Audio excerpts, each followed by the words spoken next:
it's beautiful. It's really beautiful to see the solidarity growing within the Syrian community. We haven't typically been the most active community. You know, we have a lot to learn from the Palestinian and the Afghani communities.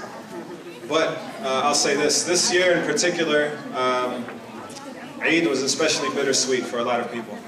I know most of my family in Damascus couldn't even get themselves to celebrate Eid this year, let alone my family in Hama, who just said that they haven't had much to celebrate about for a long time.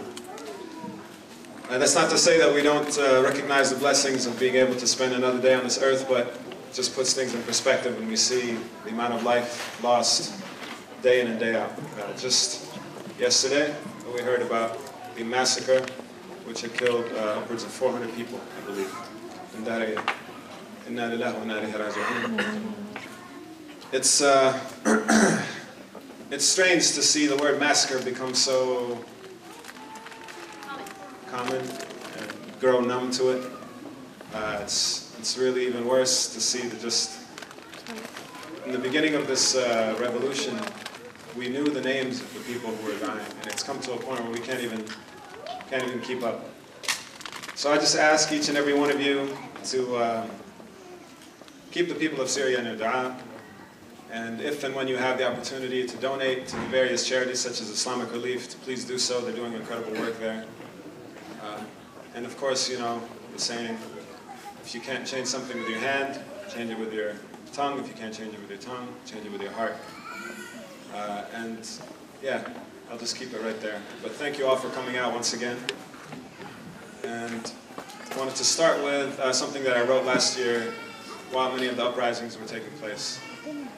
And it goes like this. For far too long, a Middle Eastern freedom song was considered improbable, or not even optional. The Arabi youth were too irresponsible, religion an obstacle. But this was inevitable to the conscious folk who knew it was possible. Conditions were optimal. This domino effect they all neglected was unstoppable. Ripples spill to waves quick as martyrs fill the graves. No laments, whatever it takes. Our soldiers are spent, but these are the breaks. We're told as men to never mistake a brother's kindness for a weakness.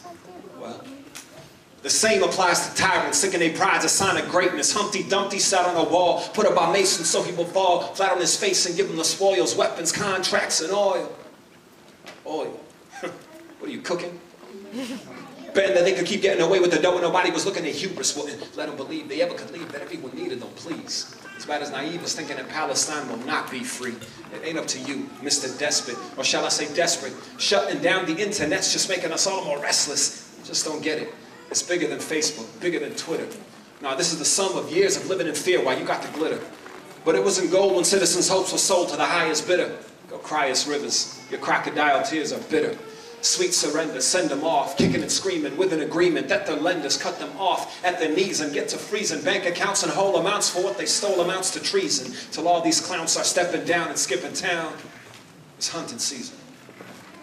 Yeah, the air is clear, we're finally breathing. And I can't tell you what it means to me when hearing millions of my people chant for peace and freedom, so rebelling, overwhelming, wish my father lived to see them. Tunisia, Egypt, Libya, Yemen, Oman, Bahrain, Sudan, Somalia, Algeria, Iraq, Maghreb, Lebanon, Kuwait, Urdun, Saudiya, UAE, Mauritania, Djibouti, Qatar, Qamar, Syria, Palestine. And we won't stop until there's Hurriya, Palestine. So we won't stop until there's Hurriya, Palestine. Thank you very much.